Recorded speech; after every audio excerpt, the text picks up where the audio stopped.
Demi memperlancar tugasnya, beberapa pejabat diangkat membantu Sultan di istana, seperti Ratu Parenta dengan tugas mengatur urusan kedinasan dan Empu Toi selaku kepala urusan rumah tangga istana.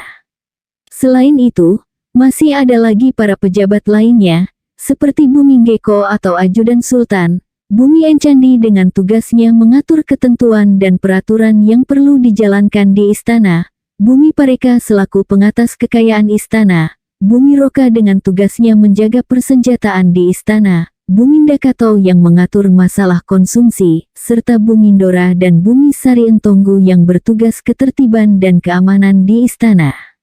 Raja Bicara atau Perdana Menteri diangkat oleh Sultan dan dipilih dari keturunan Mawa Bilmana. Ia diberi kehormatan menyerahkan perangkat kebesaran kerajaan kepada Sultan baru setelah upacara pelantikan. Seorang Raja Bicara merupakan pemegang kekuasaan tertinggi atas lembaga sara atau lembaga kehakiman dan juga majelis adat di Bima. Demi membantu kelancaran tugasnya, Raja Bicara dibantu oleh 1. Menteri atau Tureli yang berjumlah 6 orang. Mereka membawa beberapa wilayah di Kesultanan Bima. Adapun ke-6 Tureli tersebut adalah Tureli Bolo, Tureli Woha, Tureli Sakuru, Tureli Belo, Tureli Donggo, dan Tureli Parado. 2. Jeneli yang berjumlah 6 orang dan terdiri dari Jeneli Rasanae, Jeneli Sape, Jeneli Monta, Jeneli Woha, dan Jeneli Parado. Kedudukan mereka berada di bawah Tureli dan juga membawahi daerahnya masing-masing.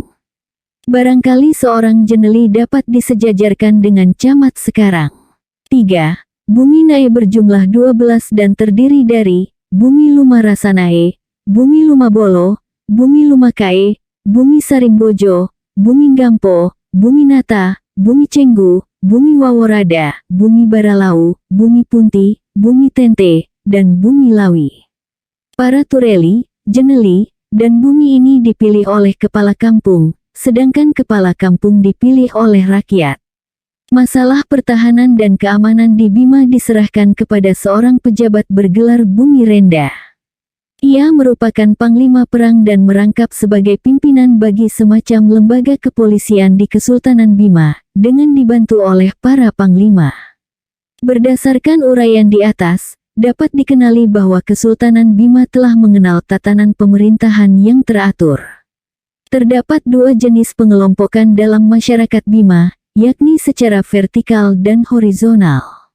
Masyarakat dalam kerajaan Bima secara vertikal, yakni atas ke bawah, dikelompokkan secara tegas dan beraneka ragam. Golongan pertama adalah kaum bangsawan, yang masih terbagi 2 lagi, yakni Rumah dan Rato. Mereka merupakan penentu bagi nasib rakyat jelata yang bukan budak, selaku golongan kedua. Golongan budak tentunya tidak memiliki hak apa-apa. Yang termasuk kaum bangsawan adalah Sultan, Raja Bicara, atau Perdana Menteri, 6 Tureli, yakni wakil kepala marga atau suku yang dahulu bersatu membentuk kerajaan, dan 6 Jeneli, yang bertanggung jawab atas pemerintahan daerah masing-masing. Pengelompokan berikutnya bersifat horizontal, yang membagi masyarakat menjadi berbagai dari kelompok keahlian. Masing-masing dari ditentukan berdasarkan kewajibannya terhadap Sultan. Perkawinan antara dari tidak diperbolehkan. Akibat langsung tradisi ini adalah terpeliharanya kemurnian suatu suku bangsa karena orang asing dikelompokkan dalam suatu dari tersendiri sehingga perkawinan campur kecil sekali kemungkinannya. Dompu, cikal bakal Kerajaan Dompu. Kerajaan ini terletak di Kabupaten Dompu sekarang. Menurut legenda, leluhur Sultan Dompu adalah Sang Bima melalui anaknya yang bernama Indra Kemala atau Dewa Bitara Dompu. Konon, Dompu belum mempunyai raja dan negeri tersebut terbagi menjadi beberapa wilayah kesukuan yang dipimpin para kepala desa, seperti Huu, Saneo, Noa, dan Tonda. Yang paling terkemuka di antara mereka adalah Encuhi Huu. Dewa Batara Dompu atau Indra Kemala dikatakan menumpang sebuah perahu dan mendarat di Teluk Cempi, Huu. Karena belum mempunyai seorang raja, para Encuhi kemudian bersatu dan sepakat mengangkatnya menjadi Raja Dompu yang pertama. Peristiwa ini merupakan awal terbentuknya Kerajaan Dompu yang merupakan penyatuan dari berbagai suku yang ada. Sementara itu, menurut cerita rakyat lain di Woja terdapat seorang Encuhi bernama Sangkula dengan putrinya, Kombarame. Pada masa itu, putra Raja Tulang Bawang yang sedang mengembara di kawasan timur Kepulauan Nusantara terdampar di sana. Sangkula menikahkan putrinya dengan putra Raja Tulang Bawang tersebut. Ia kemudian diangkat sebagai Raja Dompu pertama bergelar Dewa Batara Dompu dengan pusat pemerintahannya berada di Tonda. Penggantinya adalah Dewa Indra Dompu yang lahir dari pernikahan Indra Komala dengan putra Dewa Batara Dompu. Ia digantikan lagi oleh adiknya, Dewa Mambara Bisu. Singgasana Dompu beralih kembali kepada adik Dewa Mambara Bisu bernama Dewa Mambara Belanda. Putranya bernama Dewa yang punya kuda menggantikan Dewa Mambara Belanda selaku Raja Dompu kelima. Penguasa Dompu berikutnya bernama Dewa yang mati di Bima. Ia adalah seorang raja yang bertindak sewenang-wenang sehingga diturunkan oleh rakyatnya dan akhirnya bertolak ke Bima serta meninggal di sana. Yang menggantikannya sebagai raja adalah Mawalapatu. Raja Dompu ketujuh ini pindah ke Bima dan memerintah dari sana. Konon, pada masa pemerintahannya berlangsung ekspedisi Majapahit yang dipimpin oleh Panglima Nala pada tahun 1344, dengan tujuan memasukkan Dompu ke dalam naungan Majapahit, namun gagal. Raja Mawalapatu digantikan oleh Dewa Mawataho yang terkenal sebagai penguasa dengan kedisiplinan tinggi. Sesudah zamannya, Dompu berubah menjadi kesultanan seiring dengan tersiarnya agama Islam ke kawasan tersebut. Perkembangan Kerajaan Dompu. Pada kurang lebih abad ke-15 sampai 16, agama Islam mulai tersebar di Dompu. Mawatunggu yang bergelar Sultan Syamsuddin, tahun 1545, merupakan penguasa pertama yang menyandang gelar Sultan. Sama seperti di Bima, pengaruh Makassar juga boleh dikatakan kuat di kawasan ini. Namun, seiring dengan tunduknya Gowa kepada Belanda, kekuasaan di Dompu juga beralih kepada VOC. Semenjak saat itu, raja-raja Dompu harus menandatangani kontrak politik dengan Belanda. Kepemimpinan Sultan Syamsuddin diteruskan oleh Sultan Jamaluddin, yang pada gilirannya digantikan Sultan Sirajuddin, tahun-tahun 1640 sampai tahun 1682. Ia merupakan Sultan pertama yang menandatangani kontrak dengan Belanda pada tahun 1669 di Benteng Rotterdam, Makassar. Para Sultan Dompu berikutnya juga diwajibkan menandatangani kontrak serupa, seperti Sultan Abdullah yang menandatanganinya pada tahun 1886. Sepeninggal Sultan Sirajuddin, yang menjadi raja di Dompu secara berturut-turut adalah Sultan Ahmad, atau Manurukilo, memerintah pada tahun 1682 sampai tahun 1686. Abdul Rasyul pertama, atau Manurulaju, memerintah pada tahun 1686 sampai tahun 1701, Usman, atau Mawaparabo, memerintah pada tahun 1701 sampai tahun 1702, dan Abdul Kahar, atau Manurumidi atau Manombong, memerintah pada tahun 1702 sampai tahun 1717.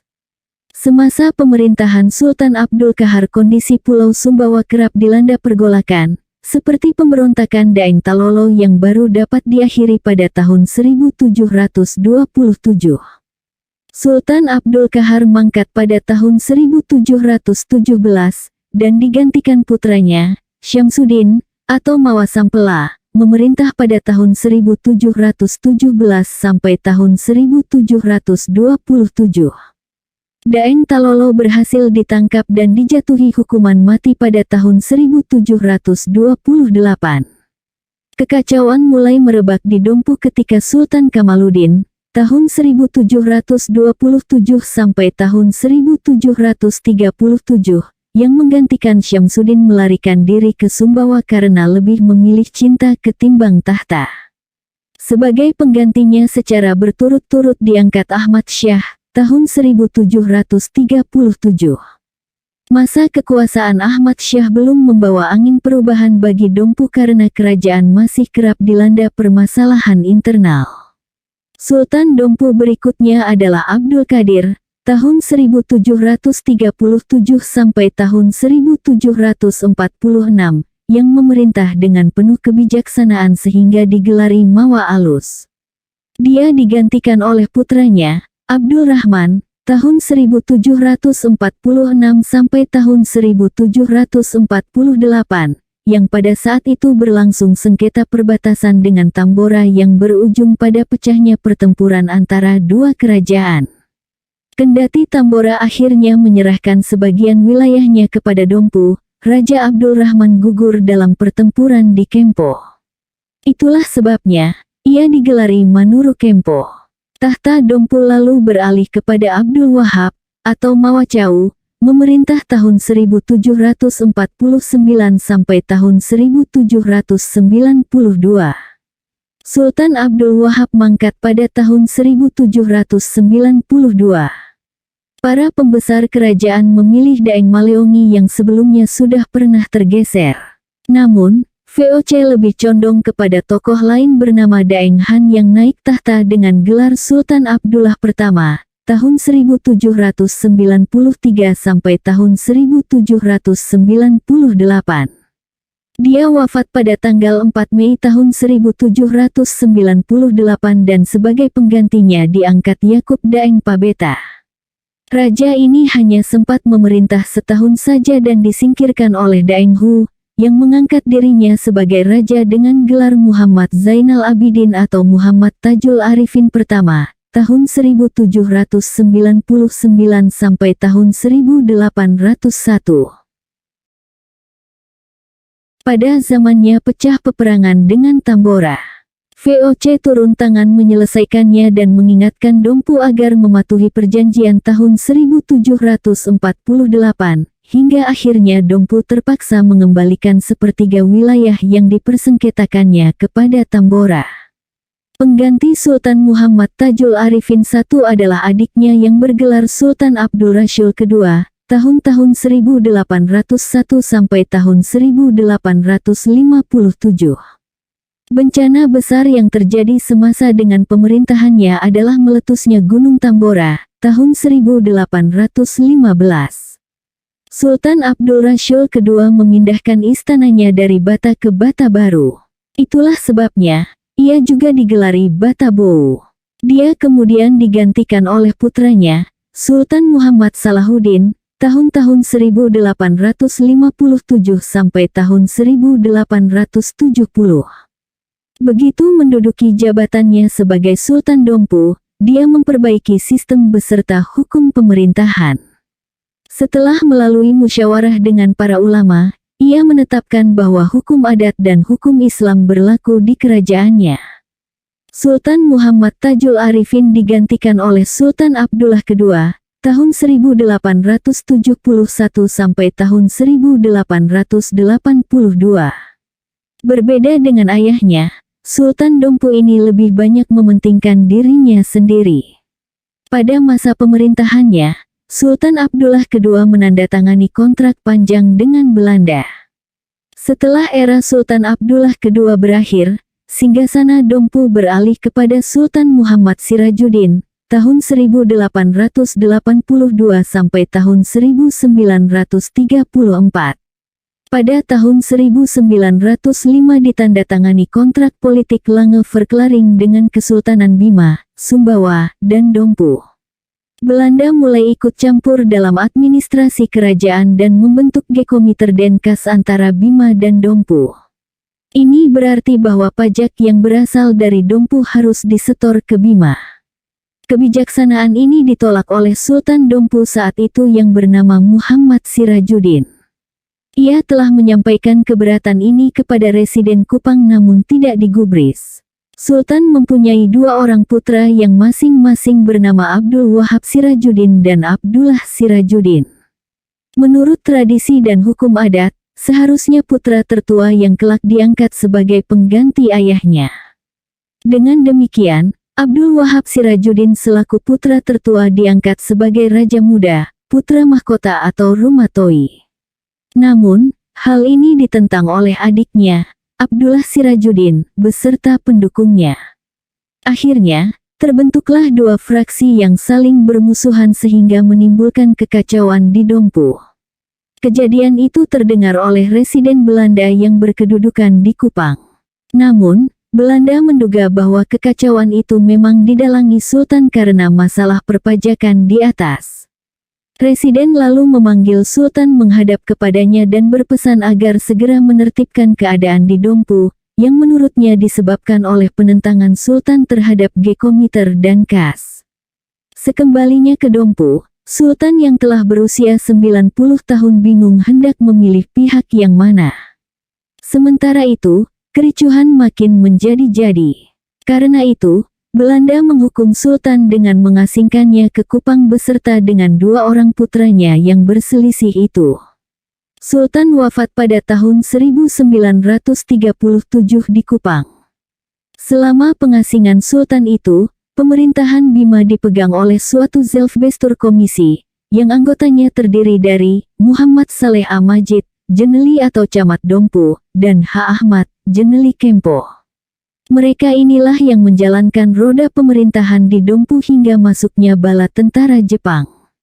Ketika Jepang tiba di Sumbawa dan mendarat di Bima, pihak kesultanan di sana meminta kepada Jepang agar mengizinkan penggabungan Dompu, yang saat itu tidak mempunyai sultan, dengan Bima. Jepang menyetujuinya dan seorang utusan dikirim ke Dompu untuk memaklumkan penyatuan antara kedua kesultanan tersebut.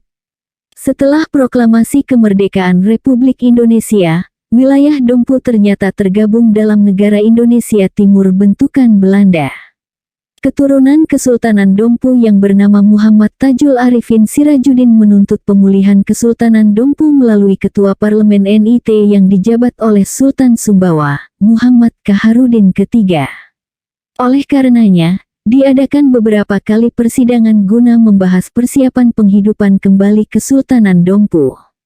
Salah satu pertemuan diadakan pada tanggal 17 November tahun 1946, yang merupakan kelanjutan pembicaraan tanggal 10 November tahun 1946 antara Sultan Sumbawa dengan asisten residen. Sidang dipimpin oleh kontrolir WFH Plus dan dihadiri oleh 200 orang yang terdiri dari anggota adat beserta bangsawan Dompu. Sementara itu, kurang lebih 300 orang rakyat Dompu turut menyaksikan dari luar rumah sekolah rakyat Dompu, tempat dilangsungkannya pertemuan. Pada kesempatan itu, dibahas mengenai untung dan ruginya memisahkan diri dari Bima. Hal terpenting yang patut dipertimbangkan adalah sedikitnya jumlah penduduk dan rendahnya pemasukan Dompu. Muhammad Tajul Arifin Sirajuddin menyampaikan aspirasi dan usulannya. 1. Penggabungan Dompu dan Bima semasa penjajahan Jepang agar dibatalkan. 2. Dompu agar diakui sah sebagai salah satu daerah swapraja yang bersifat kerajaan sebagaimana sebelum Perang Dunia II. Kerja sama dengan Bima demi kemajuan bersama disepakati. Setelah melalui rapat berkali-kali akhirnya disetujui pemisahan kembali antara Bima dan Dompu. Pada tanggal 17 September tahun 1947, Muhammad Tajul Arifin Sirajuddin dikukuhkan sebagai Warnemen Zelfbesturder, pejabat kepala Swapraja Dompu. Bersamaan dengan itu, dikembalikanlah harta pusaka Dompu yang disimpan oleh Kesultanan Bima. Kendati demikian, perjalanan menata kembali aparat pemerintahan di Dompu masih panjang. Sebagai seorang pemimpin yang memperhatikan dan berniat memajukan rakyatnya, Muhammad Tajul Arifin Sirajuddin kerap mengamanatkan hal-hal penting kepada rakyatnya. Pada salah satu pidatonya, dipesankan agar rakyat memperhatikan kebersihan, makanan hendaknya dijaga agar jangan sampai dihinggapi lalat, air minum hendaknya dimasak terlebih dahulu agar bibit-bibit dan kuman penyakit mati. Selain itu, dia menasihati rakyatnya agar menyekolahkan anak-anak mereka sehingga kelak sanggup berpartisipasi mengharumkan negerinya. Muhammad Tajul Arifin Sirajuddin diangkat sebagai Kepala Suap Raja atau Sultan Dompu pada tahun 1950. Sebagaimana halnya Sultan atau Kepala Suap Raja di Kepulauan Nusantara lainnya, saat naik tahta ia harus menandatangani kontrak politik dengan Belanda. Presiden Kupang hadir di Dompu dengan disaksikan oleh kepala adat dan tokoh masyarakat setempat sebanyak kurang lebih 400 orang guna mengukuhkan kontrak tersebut. Tetapi saat penandatanganan kontrak hendak dilangsungkan, Sultan Dompu yang baru itu mengatakan bahwa negara Republik Indonesia telah diproklamasikan pada tanggal 17 Agustus tahun 1945. Sehingga ia tidak dapat mengadakan perjanjian dengan negara asing manapun. Mendengar hal itu, Presiden tampak kesal dan ia mengemasi tasnya serta meninggalkan tempat itu tanpa mengucapkan sepatah kata pun. Peristiwa ini jelas sekali menunjukkan dukungan Sultan kepada Republik. Dengan demikian, Sultan tidak pernah dilantik secara resmi oleh Residen Kupang sebagaimana halnya sultan-sultan sebelumnya. Kendati demikian, rakyat tetap menganggapnya sebagai raja mereka yang sah. Sistem pemerintahan. Kekuasaan pemerintahan tertinggi di Dompu berada di tangan seorang sultan. Wilayah Kesultanan Dompu dibagi menjadi 4 wilayah yang dipimpin seorang jeneli, yakni Dompu, Kampo, Huku, dan Kilo. Masing-masing jeneli membawahi beberapa galarang. Dalam menjalankan pemerintahannya, Sultan dibantu oleh Majelis Adat dan Majelis Agama. Majelis Adat sendiri, yang beranggotakan 4 orang, yakni Raja Bicara, Rato Rasanae, Rato Parenta, dan Rato Renda, berhak mengangkat dan memberhentikan Sultan. Pekat atau Papekat. Pekat merupakan kerajaan kecil tetangga Tambora yang sekarang terletak di Kecamatan Pekat, Kabupaten Dompu. Pekat diakui sebagai kerajaan berdaulat dengan rajanya bernama Insit, tahun 1675 sampai tahun 1701, setelah Tambora terlibat perselisihan dengan Belanda akibat perampasan sebuah kapal VOC pada tahun 1675. Ia digantikan oleh Abdul Cili Mandarsyah, tahun 1701 sampai tahun 1707, Daeng Mangala, tahun 1707 sampai tahun 1719, Sitangoli, tahun 1719, Abdul Said, 1735, dan Abdul Burhan, tahun 1735 sampai tahun 1739. Dia digantikan oleh istrinya, Daeng Sado, yaitu saudari Raja Tambora, tahun 1739.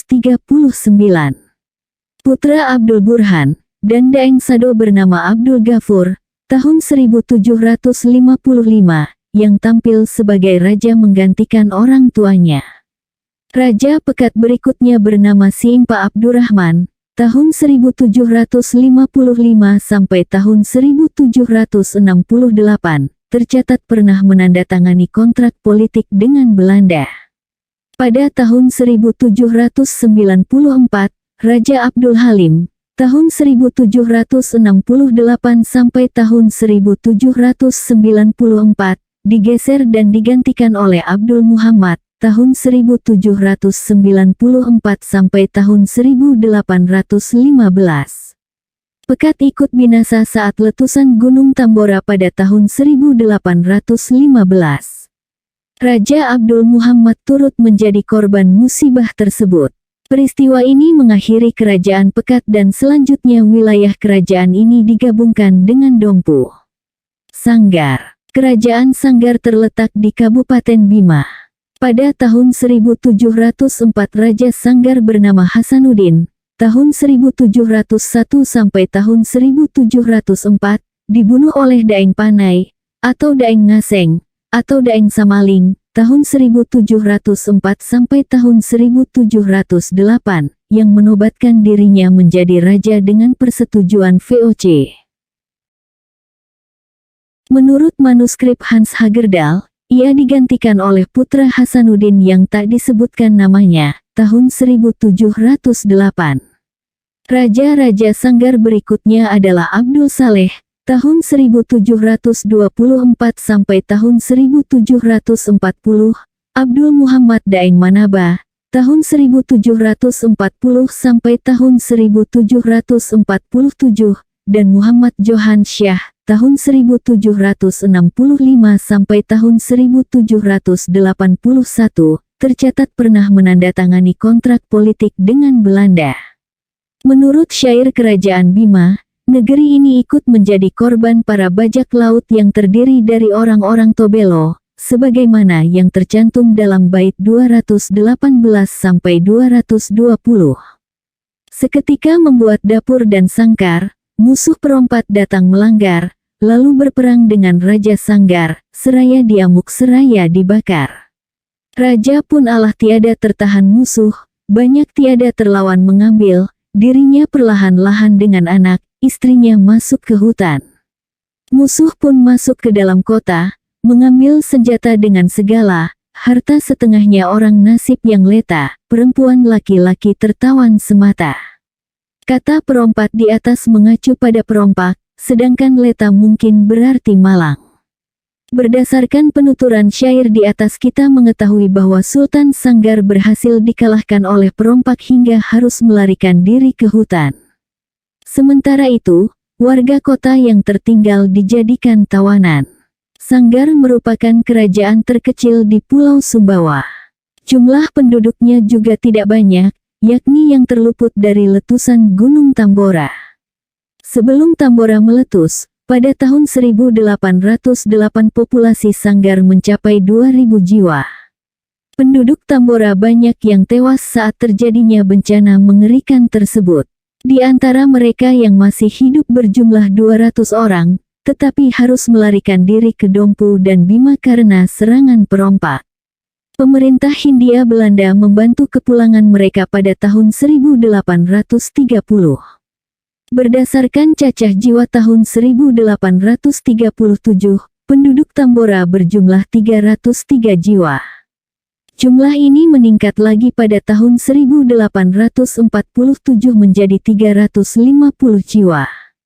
Dikarenakan kecilnya wilayah dan jumlah penduduk yang sedikit, tatanan pemerintahan kerajaan ini boleh dikatakan sangat sederhana, meski menjadikan Bima sebagai acuannya.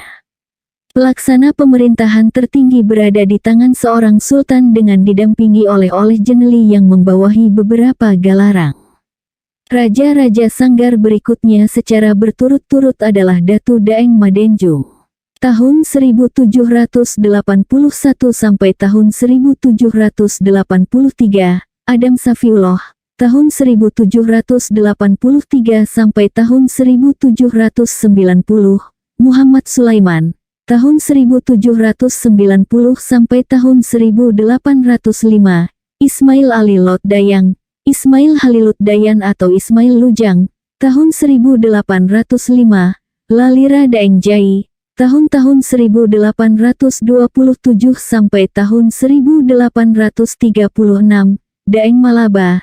Tahun 1836 sampai tahun 1845, Manga Daeng Manase. Tahun 1845 sampai tahun 1869, Lakamea Daeng Nganjo Syamsuddin. Tahun 1869 sampai tahun 1900, dan Abdullah Daeng Manggalai. Tahun 1900 sampai tahun 1926, dan Abdullah Samsudin. Tahun 1926 sampai tahun 1933. Pada kurang lebih awal abad 20, terjadi kekosongan sultan di Sanggar. Akibatnya, pemerintah Hindia Belanda menggabungkan wilayahnya dengan Bima. Raja Sanggar tidak digaji, tetapi tanah mereka digarap oleh rakyat.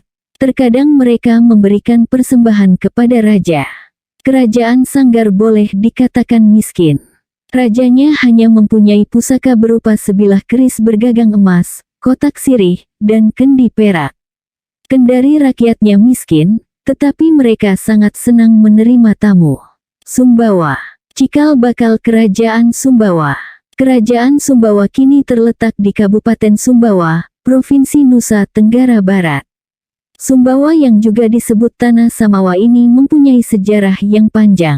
Konon pada abad 13 berbagai kelompok masyarakat di sana telah bersatu membentuk beberapa kerajaan kecil yang bercorak Hindu.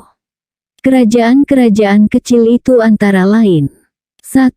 Dewa Mas Kuning di Selesek, Ropang. 2. Datu Naga di Petonang, Ropang. 3. Air Renung di Moyohulu, Batu Tering. 4. Dewa Awan Kuning di Sampar Semulan. 5. Perumpak di dekat Pernek.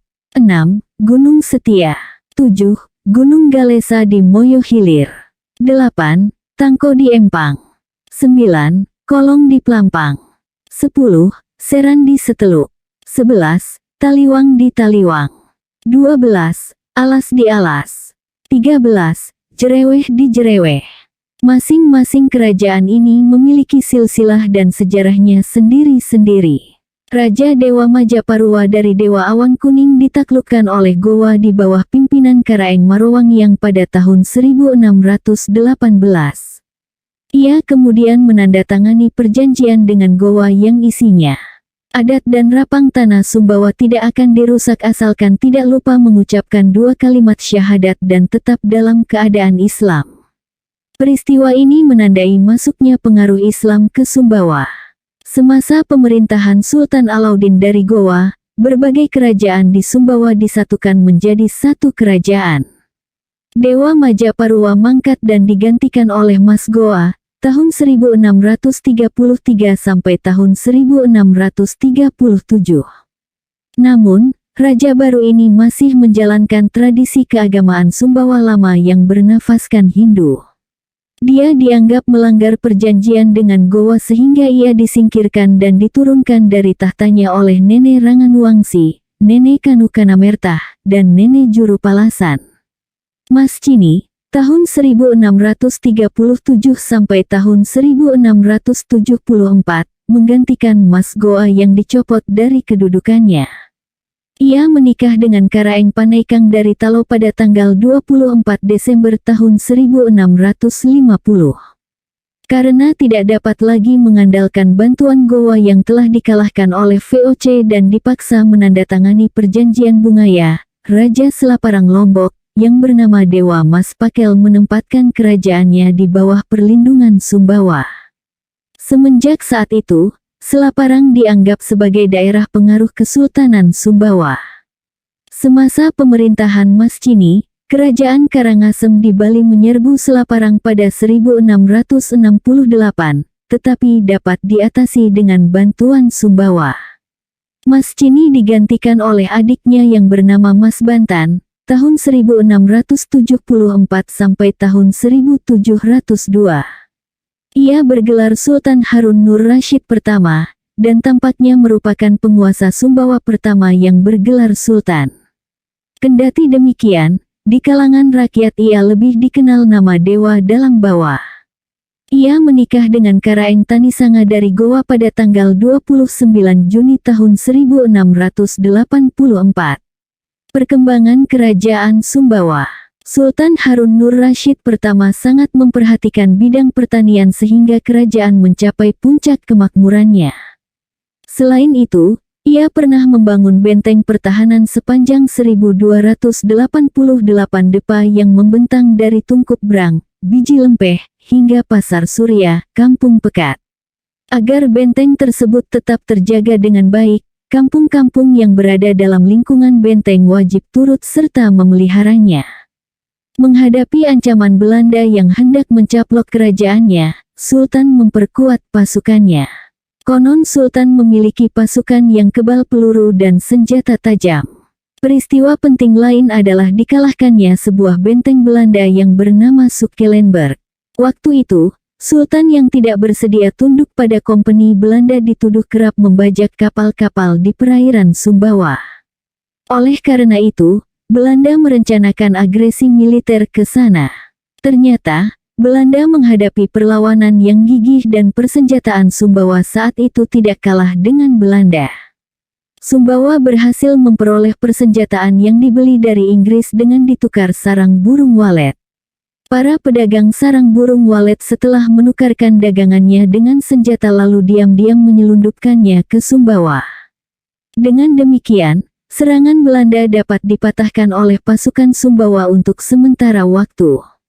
Pada tahun 1674, Sumbawa menandatangani perjanjian dengan VOC yang berisikan penyerahan Selaparang ke tangan Belanda. Dengan demikian, Selaparang dianggap terlepas dari Sumbawa. Setahun kemudian, atau tepatnya tanggal 16 Maret tahun 1675, pecah pemberontakan terhadap VOC di Selaparang. Pergolakan ini berhasil dipadamkan oleh pasukan VOC yang dipimpin oleh Kapten Holstechner. Selaparang diharuskan membayar ganti rugi selama 3 tahun.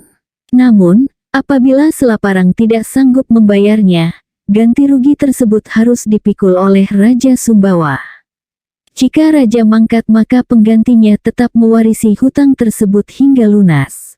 Ini merupakan sesuatu yang aneh, mengingat pada tahun 1674, Sumbawa telah melepaskan Selaparang sehingga seharusnya tidak disangkut pautkan dengan peristiwa apapun yang terjadi di kawasan tersebut.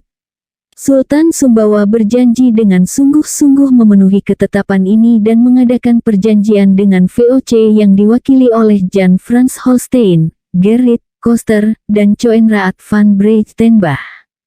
Pada tahun 1702, Sultan Harun Nur Rasyid pertama menyerahkan singgasana kepada putranya, Amas Madinah, yang selanjutnya memerintah dengan gelar Jalaluddin Muhammad Syah pertama, tahun 1702 sampai tahun 1723. Dia juga dikenal sebagai Datu Bala Balong karena tinggal di istana yang indah dan megah. Selain itu, Sultan Sumbawa kedua ini disebut pula dengan Datu Apitai karena dimakamkan di Apitai, Lombok Timur. Amas Samawa menikah dengan Karaeng Agang Jene dari Sidenreng pada tanggal 30 November tahun 1702. Konon ratu dari kerajaan Sidenreng tersebut terkenal kecantikannya sehingga menarik keinginan raja-raja lain untuk melamarnya. Agar tidak terjadi pertikaian antara para raja tersebut, diadakanlah suatu lomba ketangkasan memainkan bola emas yang berat sekali. Ternyata Amasa Samawa atau Sultan Jalaluddin Muhammad Syah pertama, yang saat itu masih berusia muda dapat memenangkan pertandingan itu berkat bantuan 3 orang pengikutnya. Dia kemudian menikah dengan Ratu Sidenreng dan tinggal di Sulawesi selama 2 tahun. Saat Sultan sedang berada di Sulawesi, keadaan Sumbawa menjadi kacau karena seolah-olah tidak ada lagi pemimpin di sana. Beberapa kaum bangsawan tidak bersedia mengakui Sultan lagi sehingga memancing kegelisahan di kalangan rakyat. Sementara itu, rakyat Selaparang di Pulau Lombok mengalami permasalahan dengan Arya Banjar Getas dari Bali dan memohon bantuan Sumbawa. Karena keadaan yang kacau ini, para menteri sepakat mengirim berita kepada Sultan agar segera kembali ke negerinya. Sebulan setelah menerima berita dari para menterinya, Sultan pulang ke Sumbawa. Kedatangannya segera dielu-elukan oleh rakyat. Sultan kembali melakukan penataan pemerintahan di negerinya dan suasana berangsur pulih seperti sedia kala. Pelabuhan-pelabuhan di Sumbawa menjadi ramai kembali. Konon suatu kali datanglah seorang syekh yang mengingatkan Sultan agar membantu Selaparang yang terancam oleh Banjar Getas. Genderang perang segera ditabuh dan Sultan memimpin sendiri pasukannya ke Lombok pada tahun 1723. Armada Sumbawa yang juga diikuti oleh laskar-laskar Bugis itu menyusuri pantai Mamban dan dilanjutkan ke Wanasaba serta Poh Gading. Begitu tiba di Presak, Sultan memerintahkan mereka mendarat. Kubu pertahanan yang kuat dibangun dan Sultan beserta para pengikutnya menyusun siasat. Kendati demikian, serbuan ini telah tercium oleh Arya Banjar Getas yang mengambil sikap menunggu. Pertempuran dahsyat antara kedua belah pihak tak terelakkan lagi. Ternyata, selama 2 tahun pihak Sumbawa belum berhasil juga mengalahkan Arya Banjar Getas, walaupun mereka dibantu oleh laskar-laskar setempat. Sultan Jalaluddin Muhammad Syah pertama akhirnya gugur dalam pertempuran ini karena lontaran tombak musuh. Peristiwa ini terjadi pada tanggal 12 Februari tahun 1725. Bersamaan dengan itu gugur pula Dewa Majajareweh, saudaranya. Jenazah Sultan kemudian dimakamkan di Apitai, Lombok Timur. Ketika Sultan Jalaluddin Muhammad Syah pertama berangkat berperang di Selaparang, urusan pemerintahan diserahkan kepada saudaranya bernama Datu Balasawo, selaku wakil raja. Sebelum mangkat, Sultan pernah berpesan agar kemenakannya bernama Datu Dollah diangkat sebagai penggantinya. Kabar gugurnya Sultan di Medan Laga segera disampaikan kepada Datu Balasawo dan sesuai dengan amanat Sultan, Datu Dollah yang saat itu berada di Bima diundang ke Sumbawa untuk menjadi raja. Datu Dollah sangat terkejut mendengar kemangkatan pamannya dan berniat membalas dendam. Karena itu, ia menyatakan agar selekas mungkin berangkat ke Sumbawa dan setelah itu bertolak ke medan perang di Lombok. Datu Dollah menyampaikan niat membalas dendam atas gugurnya Sultan pada pamannya, Datu Balasawo. Tetapi karena belum berpengalaman dalam ilmu perang, ia minta dicarikan guru yang sanggup mengajarinya kemampuan tersebut. Datu Balasawo mengundang Rurabonyo yang tersohor mahir dalam ilmu peperangan. Ternyata, Datu Dollah sudah tidak sabar lagi dan minta diajarkan ilmu-ilmu yang pokok saja.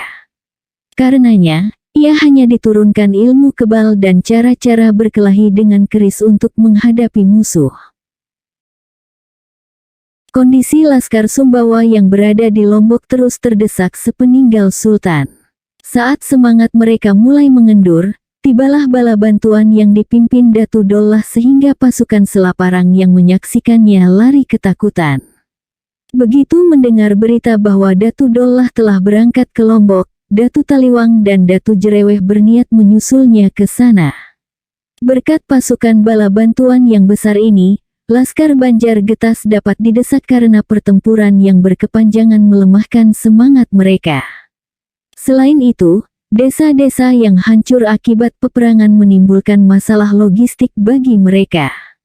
Akhirnya, pasukan Banjar Getas menyerah pada Sumbawa, namun Datu Dollah belum mau mengakhiri perang itu. Secara membabi buta ia terus menghancurkan desa-desa dan kawasan yang belum berada di bawah kekuasaan Sumbawa. Sikap Datu Dollah ini menimbulkan ketidaksetujuan Datu Taliwang beserta pengikutnya yang bernama Dearan Kalikuasa. Pasukan Sumbawa saat itu sudah lelah dan rindu kampung halamannya. Dearan Kalikuasa mengusulkan agar Datu Dollah disingkirkan saja. Saran ini kemudian disetujui oleh Datu Taliwang. Ketika Datu Dollah sedang tidur nyenyak ia disergap dan diikat tangan dan kakinya. Sebelum dibunuh, Datu Dollah sempat mengutuk Datu Taliwang bahwa ia akan menemui ajalnya dalam lautan api. Tubuh Datu Dollah kemudian diikat pada sebongkah batu yang berat dan ditenggelamkan ke laut. Dengan cara demikian, berakhirlah hidup Datu Dollah. Mereka segera kembali ke Sumbawa dan Datu Taliwang diangkat sebagai Raja Sumbawa menggantikan Datu Balasawo, yang mangkat pada tahun 1725. Datu Taliwang teringat terus pada kutukan Datu Dollah.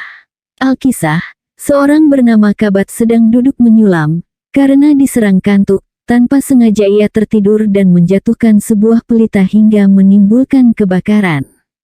Si jago merah menjilat dengan dahsyatnya dan menghanguskan istana beserta rumah-rumah yang berada di sekitarnya. Sesuai dengan kutukan Datu Dollah, Datu Taliwang menemui ajalnya dalam kebakaran tersebut, tahun 1732.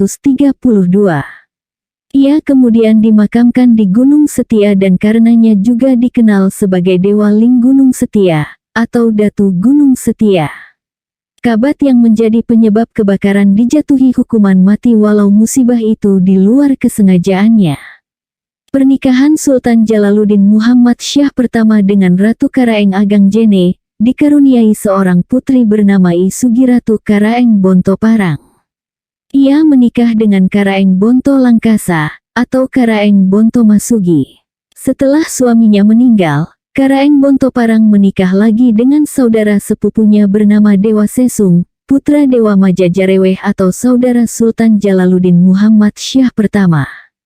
Dewa Sesung yang juga dikenal sebagai Datu Poro ini lantas diangkat sebagai Sultan Sumbawa berikutnya dengan gelar Muhammad Kaharudin pertama, tahun 1733 sampai tahun 1758. Semasa pemerintahannya, Taliwang hendak memisahkan diri dari Kesultanan Sumbawa. Mereka menolak membayar upeti lagi kepada Sumbawa. Sultan Sumbawa mengirimkan pasukan di bawah pimpinan Rangamele Senap yang berhasil menaklukkan Taliwang. Seorang keturunan Banjar bernama Gusti Amin kemudian diangkat sebagai penguasa kawasan tersebut. Ketika Sultan Muhammad Kaharudin pertama mangkat, ia digantikan oleh permaisurinya, I Sugiratu Karaeng Bontoparang, yang naik tahta sebagai Sultan wanita dengan gelar Siti Aisyah, tahun 1759 sampai tahun 1760. Gusti Amin, keturunan Banjar yang sebelumnya telah diangkat sebagai penguasa Taliwang, berdagang kayu sepang secara langsung dengan VOC. Hal ini merupakan pelanggaran karena yang diperkenankan menjalin perdagangan kayu semacam ini hanyalah Sultan dan kerabatnya saja. Akibat pelanggaran yang dilakukannya, Gusti Amin diharuskan membayar denda dan persoalan ini dianggap selesai. Sultanah penguasa wanita Muslim, Siti Aisyah diturunkan dari singgasananya karena terlibat perselisihan dengan para menteri. Alasan lain adalah merajalelanya para bajak laut dan ia dianggap kurang tegas memberantasnya. Sebagai penggantinya, para menteri berniat mendudukan Lalu Mustanderman Datu Bajing ke atas tahta Kesultanan Sumbawa. Kendati demikian karena merasa sudah terlampau tua, Datu Bajing menyarankan agar adiknya yang bernama Datu Ungkap Sermin, tahun 1761 sampai tahun 1762, dinobatkan sebagai Sultan baru Sumbawa. Demikianlah, Datu Ungkap Sermin yang masih kemenakan Sultanah Siti Aisyah diangkat sebagai penguasa Sumbawa berikutnya. Ia kemudian memperistri seorang wanita bernama Lala Kacauni, yang terkenal cantik jelita. Wanita ini sebelumnya adalah istri Lalu Anggawasita, seorang tokoh Sumbawa yang terkenal gagah berani dan pandai berperang. Karena jasa-jasanya pada VOC, Lalu Anggawasita diangkat sebagai Kapitan Jepara. Sejak lama Lalu Anggawasita telah meninggalkan istri beserta mertuanya akibat suatu perselisihan. Karena lama tak terdengar kabar beritanya, mertua Lalu Anggawasita yang bernama Dea Ranga Lalu Banggai mengizinkan putrinya menikah dengan Datu Ungkap Sermin. Menyadari bahwa istrinya telah direbut orang lain, Lalu Anggawasita yang telah banyak mengharumkan nama Sumbawa merasa sangat tersinggung. Begitu tiba kembali di Sumbawa, ia berniat menyerbu istana, tetapi niat ini diurungkannya. Ia hanya meminta agar Sultan Datu Ungkap Sermin meninggalkan istananya guna menghindari pertumpahan darah yang tidak diperlukan. Karena menyadari bahwa dirinya bukan tandingan Lalu Anggawasita, Datu Ungkap Sermin bersedia turun tahta pada 1763 dan setelah itu mengungsi ke Bima. Ia lalu bertolak ke Jawa dan tinggal di Imogiri. Selanjutnya, Datu Ungkap Sermin pindah lagi ke Besuki. Setelah tinggal beberapa lama di Jawa, Datu Ungkap Sermin kembali ke Bima dan menetap di sana hingga wafatnya. Untuk menggantikan Datu Ungkap Sermin, Lalu Anggawasita berniat mengangkat sahabatnya, Gusti Mesir Abdurrahman, seorang keturunan Banjar yang memperistri cucu Sultan Jalaluddin Muhammad Syah pertama. Niat ini disetujui para petinggi Sumbawa lainnya. Dengan demikian, Gusti Mesir Abdurrahman menaiki singgasana Sumbawa dengan gelar Sultan Muhammad Jalaluddin II, tahun 1762 sampai tahun 1765. Dia melakukan perombakan dalam bidang hukum, yakni dengan membuang aturan-aturan yang telah ketinggalan zaman. Menurut pendapatnya, adat bukanlah sesuatu yang bersifat statis, melainkan dapat diubah sesuai tuntutan zaman. Bila ada yang tidak bersedia menerimanya, para menteri wajib mengajarkan dengan cara lemah lembut dan bijaksana. Namun, jika orang-orang itu masih membangkang barulah mereka dikenai sanksi. Pada tahun 1764, timbul niat membantu orang-orang Sasak di Lombok merebut wilayah mereka yang diduduki kerajaan Singasari Karangasem. Oleh karenanya, Datu Taliwang menjalin kesepakatan dengan Datu Gunung bernama Selombong, Raja Selaparang, dan Paman Datu Jereweh, mengirimkan pasukannya ke Lombok. Tetapi serangannya ini dapat digagalkan. Ketika Sultan Muhammad Jalaluddin II mangkat, putra mahkotanya bernama Pangeran Mahmud masih belum dewasa sehingga perlu diangkat seorang wali.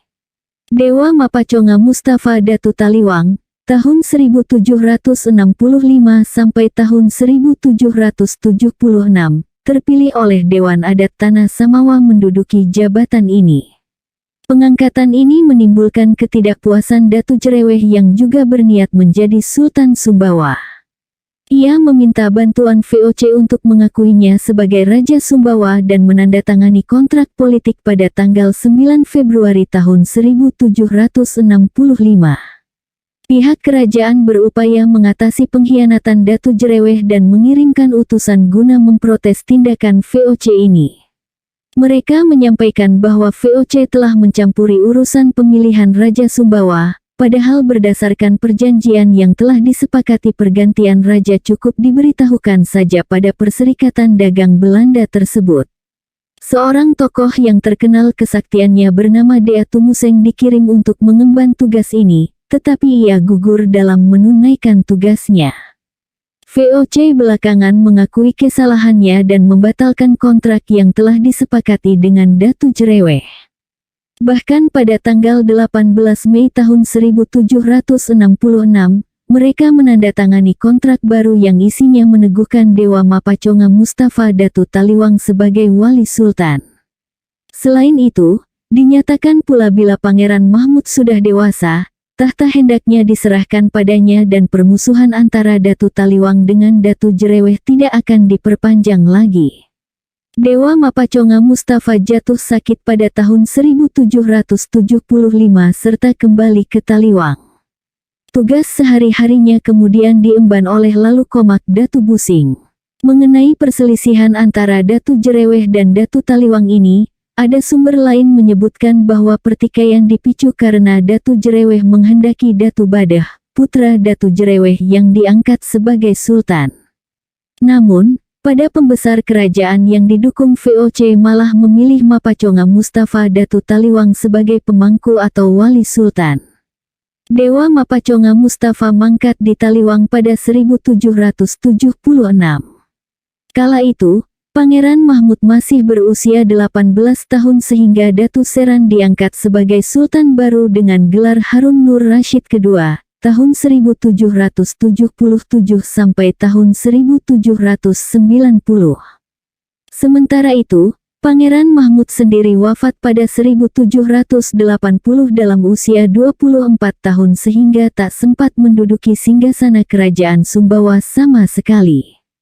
Pada zaman Sultan Harun Rasyid II, kerajaan Mento Lantung diserang dan dihancurkan karena mengangkat rajanya bukan dari keturunan yang sah serta menolak membayar upeti. Selain itu, meletus pemberontakan yang dipimpin Mele Bedola. Pemberontakan ini dipicu oleh diundangnya Daeng Iting, istri Mele Bedola, ke rumah Nenek Adipati Mele Habira saat suaminya sedang berniaga ke Banjarmasin. Nenek Adipati Mele Habira meminta Daeng Iting menyulam baju pakaian adatnya. Ketika Mele Bedola pulang dari berdagang, istrinya melaporkan hal itu kepadanya. Ia tak kuasa menolak undangan Mele Habira karena kekuasaannya yang besar. Mele Bedola marah karena memandang Mele Habira telah merusak kehormatan rumah tangganya. Selain itu, Mele Habira dikenal sebagai pribadi yang menggemari wanita. Ia kemudian menyampaikan rasa dendamnya kepada Raja Gowa yang merupakan kerabat Daeng Iting. Belanda mendengar pula mengenai pertikaian ini dan turut memanas-manasi pihak yang berseteru.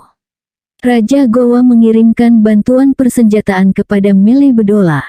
Karenanya, pecahlah peristiwa yang disebut pemberontakan Kampung Bugis. Kendati demikian, Mele Habira berhasil mematahkan serangan yang dipimpin Mele Bedola tersebut. Putri Sultan Harunur Rasyid kedua diperistri oleh Sultan Abdul Hamid, tahun 1773 sampai tahun 1817, dari Bima pada 1790.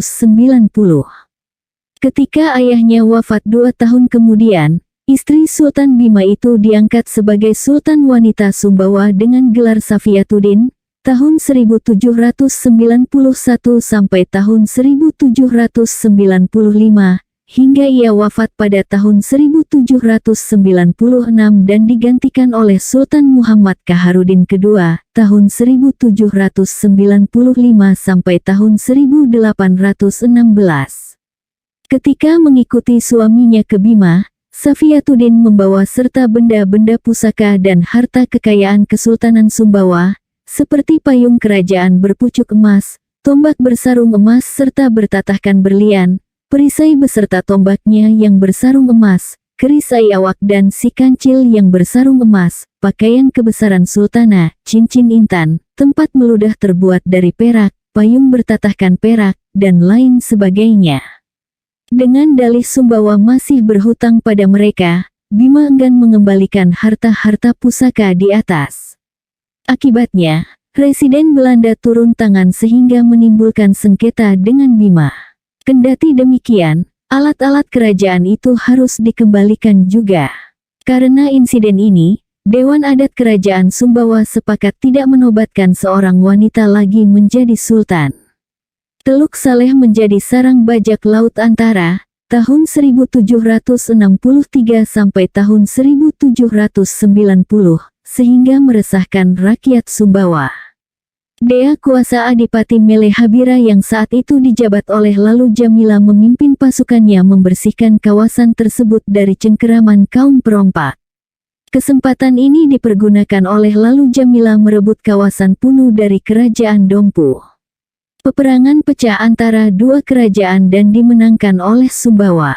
Berdasarkan perjanjian perdamaian yang ditetapkan pada tahun 1788, Dompu mengakui kekuasaan Sumbawa atas Punu, yang dikukuhkan pula dalam Lange Verklaring antara Sumbawa dan Belanda. Sementara itu, daerah-daerah Hu, Adu, Kempo, dan Kowangko yang sebelumnya diduduki oleh Sumbawa dikembalikan kepada Dompu.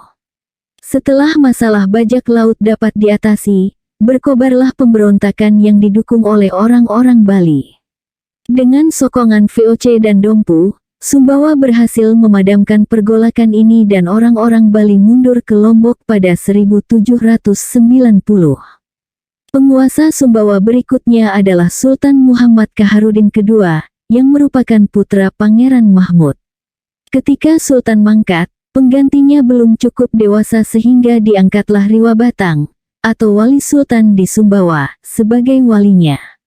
Pertama-tama yang diangkat menduduki jabatan ini adalah Nene Rangamele Manyurang, tahun 1816 sampai tahun 1825. Setelah dia wafat kedudukannya digantikan oleh Mele Abdullah hingga tahun 1836. Pada zaman pemerintahannya, Gunung Tambora meletus dengan dahsyatnya hingga menimbulkan korban jiwa yang besar di kalangan rakyat.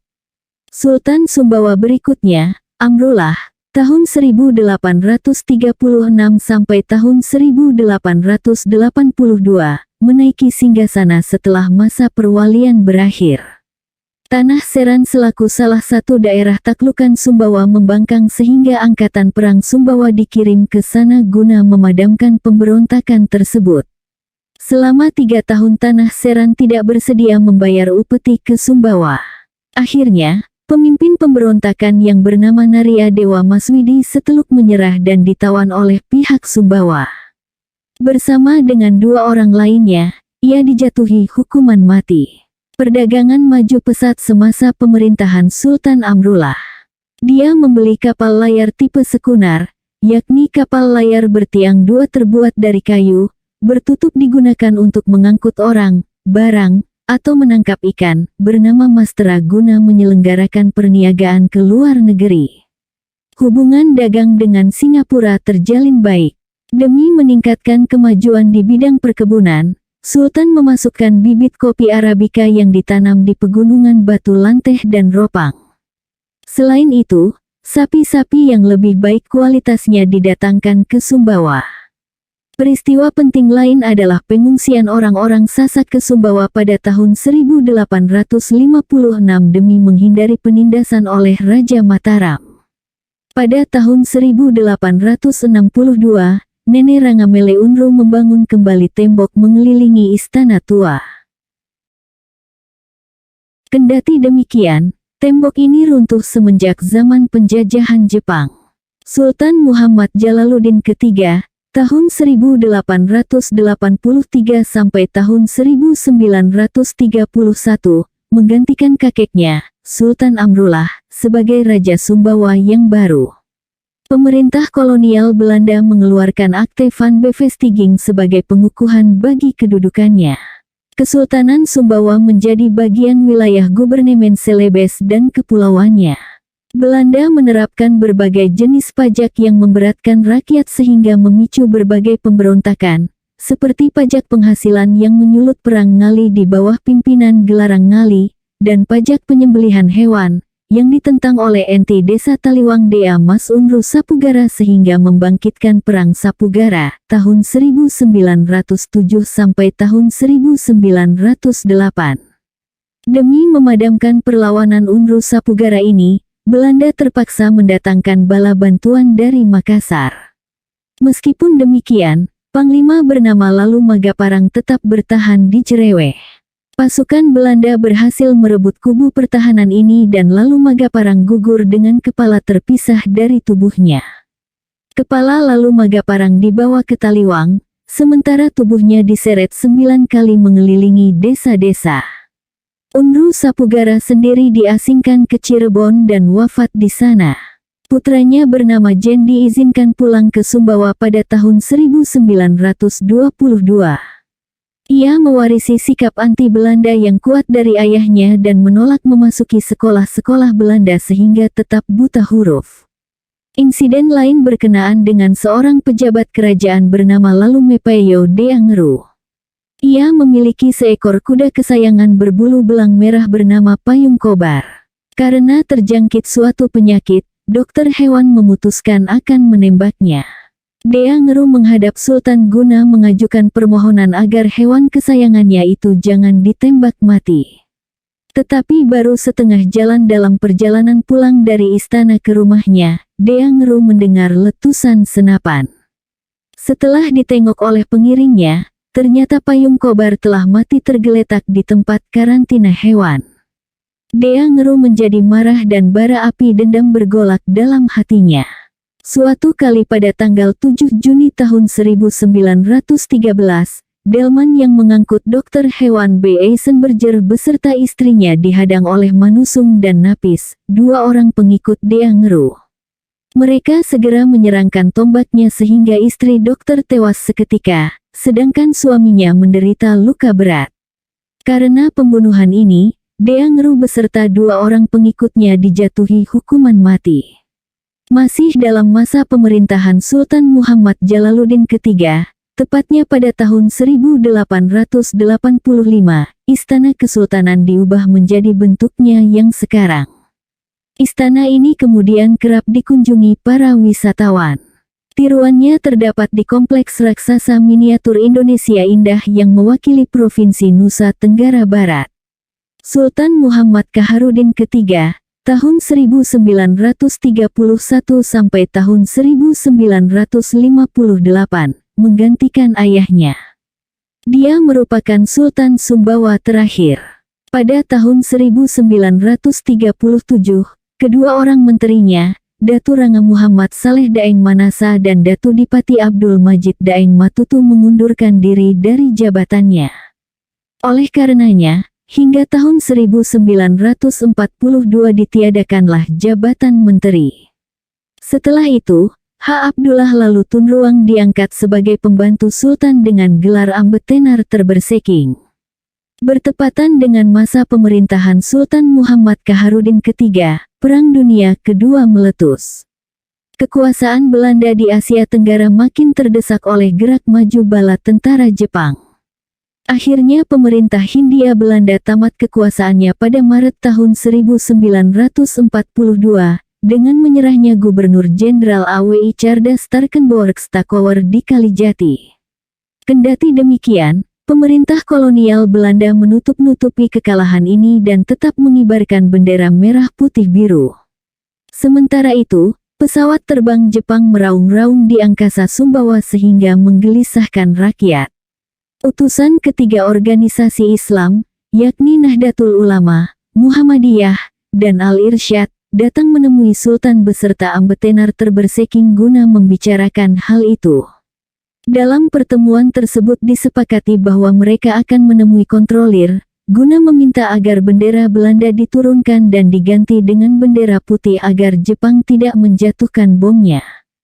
Pada saat bersamaan, para pemuda beserta anggota pasukan dan polisi Belanda yang berasal dari kaum pribumi, telah melucuti kekuatan militer Belanda di Bima sehingga memaksa para petinggi pemerintahan Belanda di Bima melarikan diri, seperti asisten residen, kontrolir, dan lain sebagainya. Peristiwa yang merupakan akhir kekuasaan Belanda di Bima ini belum terdengar di Sumbawa karena Belanda memutuskan hubungan telepon.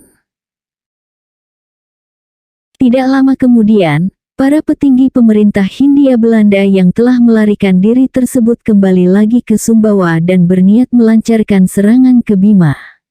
Belanda bermaksud meminta dukungan Sultan Sumbawa, tetapi dia menolak karena telah mengetahui apa yang sesungguhnya terjadi di Bima. Kini giliran militer dan polisi Belanda yang dilucuti kekuasaannya di Sumbawa. Mereka semua diangkut ke penjara di Sumbawa Besar.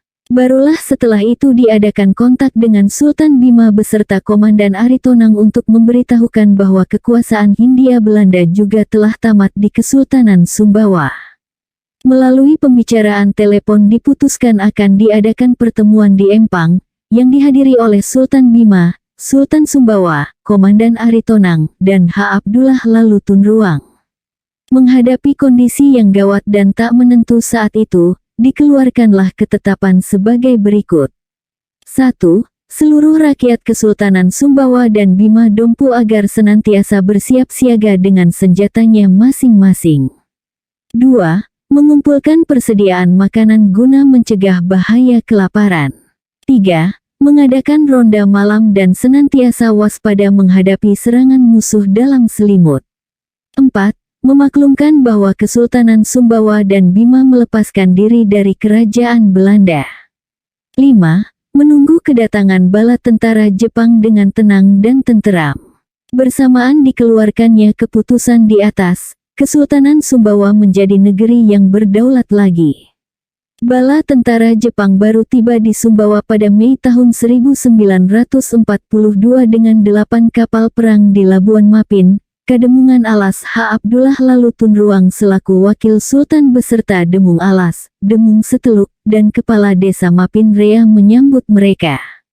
Setelah Panglima Armada Jepang mempersilakan mereka naik ke kapal, wakil-wakil Sumbawa melaporkan mengenai aparat-aparat Belanda yang telah mereka tawan di penjara. Pada kesempatan itu pula, Jepang meminta izin mendarat. Rakyat memberikan sambutan meriah kepada bala tentara Jepang yang disangkanya sebagai pembebas itu. Panglima Armada ikut turun dan melihat-lihat kondisi kota Alas. Setelah itu, ia kembali ke kapal dan meneruskan pelayarannya ke Bima, Sumba, Flores, dan Kupang. Sebagian bala tentara Jepang di bawah pimpinan Kolonel Haraichi menetap di Sumbawa dan kemudian melanjutkan perjalanannya ke Bima. Sultan sendiri turut serta menyambut kehadiran mereka.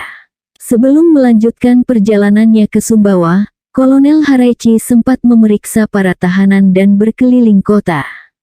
Peristiwa ini secara resmi mengawali pendudukan Jepang di Sumbawa.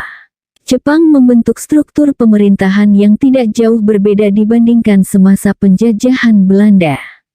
Pulau Sumbawa dibagi menjadi dua kawasan, yakni Sumbawa Bunken dan Bima Bunken.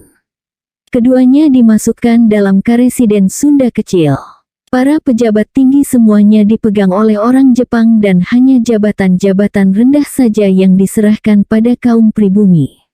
Rakyat dipaksa menyerahkan hasil pertanian demi kepentingan Jepang sehingga terjadilah bencana kelaparan. Kapas dimonopoli pula oleh Jepang sehingga rakyat kekurangan bahan pakaian. Belum lagi rakyat yang dipaksa bekerja paksa, Romusha. Meskipun demikian, Jepang mulai terdesak pada tahun 1943 dan menyerah kalah pada tanggal 14 Agustus tahun 1945. Proklamasi kemerdekaan RI dikumandangkan pada tanggal 17 Agustus tahun 1945. Setelah Jepang menyerah, awal Oktober tahun 1945 dibentuk Komite Nasional Indonesia di Sumbawa, yang dipimpin oleh Dr. Aryo Tejo beserta Muhammad Zain Anwar sebagai sekretarisnya. Meskipun kemerdekaan Indonesia telah diproklamasikan, Belanda tetap berkeinginan melanggengkan kekuasaannya. Itulah sebabnya, pada tanggal 31 Desember tahun 1945 pasukan NICA didaratkan di Sumbawa. Sebagai upaya memecah belah persatuan bangsa Indonesia, Belanda membentuk berbagai negara bagian. Oleh karenanya, mereka mengadakan konferensi Malino, 15 sampai tanggal 25 Juli tahun 1946, yang dihadiri oleh utusan dari berbagai penjuru kepulauan Nusantara. Sultan Muhammad Kaharudin III menghadiri konferensi yang memutuskan pendirian Republik Indonesia Serikat sebagai wakil Sumbawa.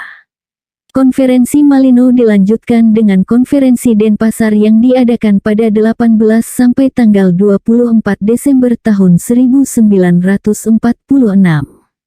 Sultan Muhammad Kaharudin III kembali hadir sebagai wakil Sumbawa.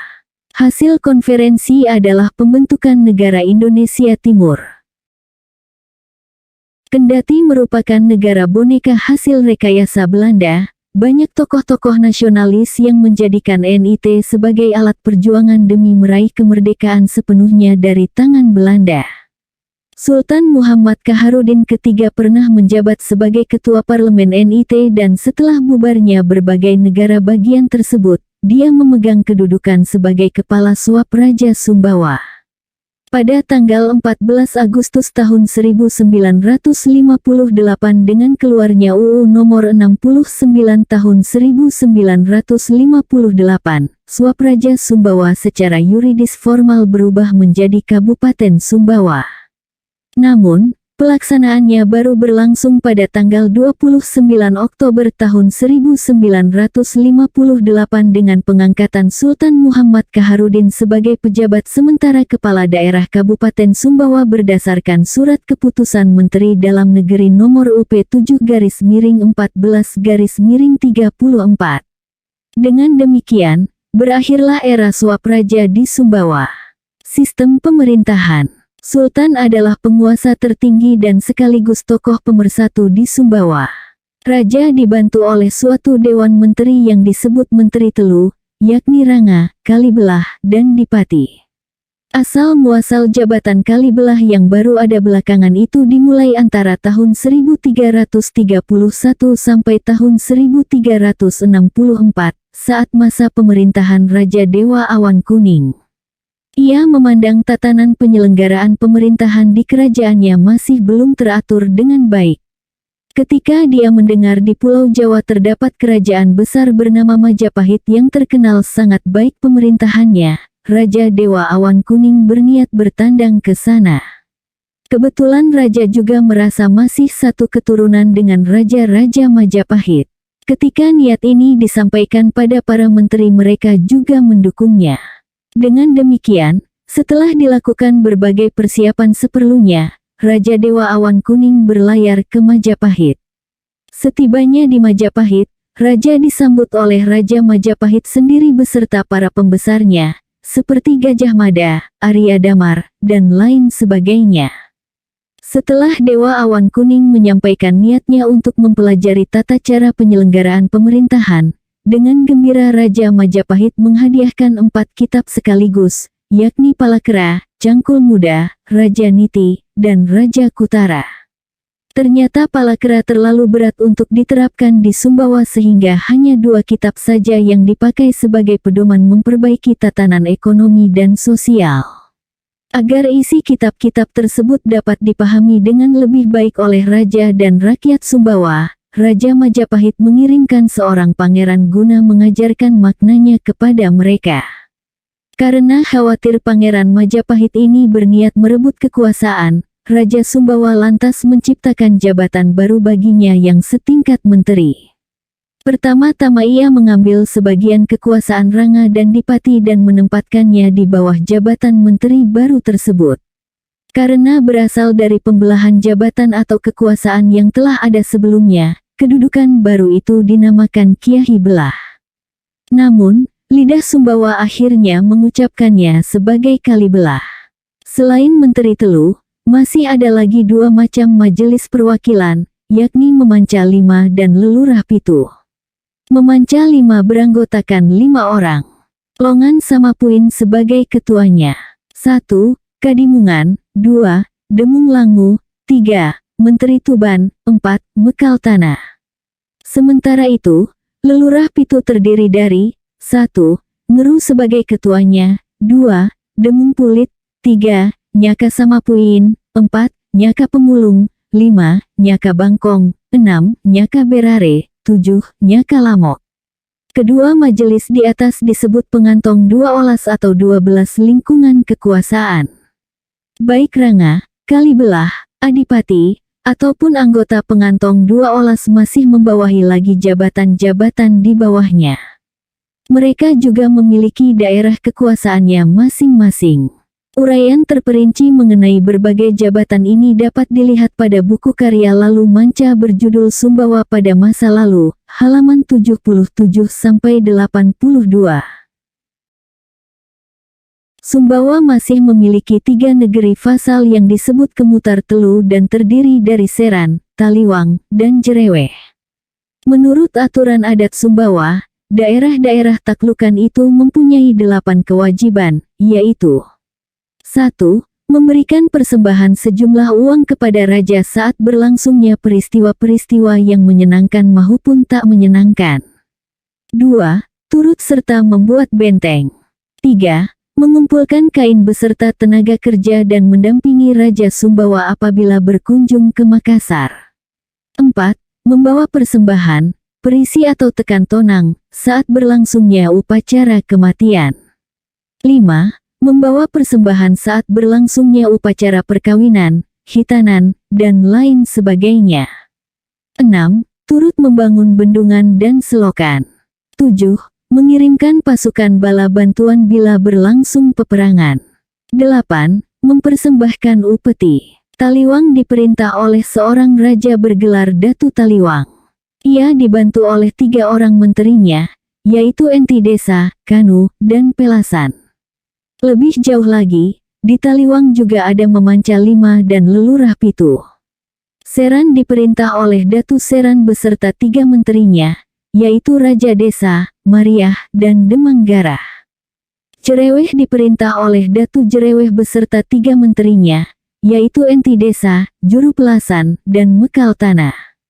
Sebelumnya, Selaparang termasuk pula daerah kekuasaan Sumbawa, tetapi kemudian direbut oleh Karangasem. Apabila raja daerah-daerah taklukan di atas meninggal maka kekuasaan sementara dipegang oleh Ranga untuk Taliwang, Kalibelah untuk Seran, dan Dipati untuk Jereweh. Selanjutnya diadakan musyawarah untuk menentukan penggantinya.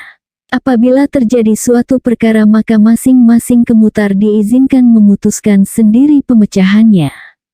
Namun, jika keputusan belum dapat dicapai, perkara ini diajukan lebih lanjut kepada Menteri Telu. Bila masih belum sanggup dicapai suatu keputusan akhir, barulah persoalan ini diajukan kepada Sultan. Dia kemudian mengundang Menteri Telu, Memanca 5, dan Lelurah Pitu untuk bermusyawarah bersama. Keputusan yang diambil bersifat mengikat serta tak dapat diganggu-gugat lagi. Sosial kemasyarakatan. Masyarakat Sumbawa terbagi menjadi 3 tingkatan, yakni bangsawan, rakyat yang bukan budak, dan budak. yang termasuk golongan bangsawan adalah raja beserta kerabat dan kaum keturunan mereka. Namun, ada juga orang-orang yang berjasa lalu diangkat sebagai bangsawan. Kaum bangsawan sendiri juga masih terbagi beberapa tingkat, yang dapat dibedakan berdasarkan gelarnya.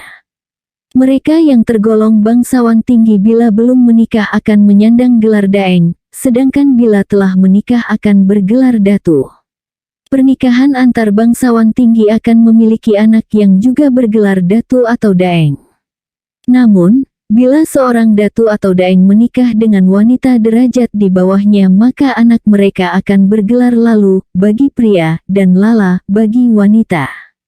Selanjutnya, apabila seorang lalu menikah dengan sanak, anak mereka akan bergelar dea.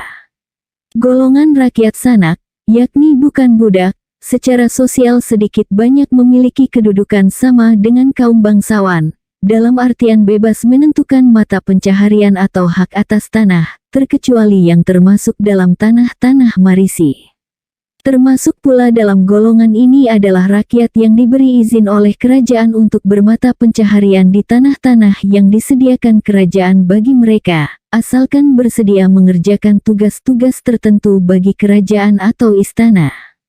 Golongan ketiga adalah kaum budak. Mereka tidak memiliki hak milik, baik berupa benda maupun anaknya sendiri, karena segala yang dimilikinya adalah kepunyaan tuannya. Sultan Muhammad Kaharudin III pernah menghapuskan golongan ketiga ini dan memerintahkan agar semua orang yang memiliki budak agar memerdekakannya. Kesusastraan dan kebudayaan. Untuk menuliskan karya sastranya, rakyat Sumbawa menggunakan aksara yang disebut satera jontal. Satera sama dengan huruf atau aksara. Jontal sama dengan lontar atau daun lontar. Bentuk aksara ini mencerminkan pengaruh Bugis atau mirip dengan huruf lontara, yakni aksara tradisional masyarakat Bugis Makassar. Ada berbagai jenis puisi dalam kesusastraan Sumbawa, seperti Lawas, yang diperkenalkan seorang penyair dari kota Lawas. Temanya beragam, mulai dari kepahlawanan, percintaan, dan lain sebagainya. Belakangan syair jenis ini mendapat pengaruh dari elompugi atau syair Bugis. Lawas terdiri dari 3 baris dan masing-masing baris terbentuk dari 8 suku kata. Contohnya adalah sebagai berikut. Lamin siya dunung notang sowi santek bonga, bintang ling, bulan bate nung mata.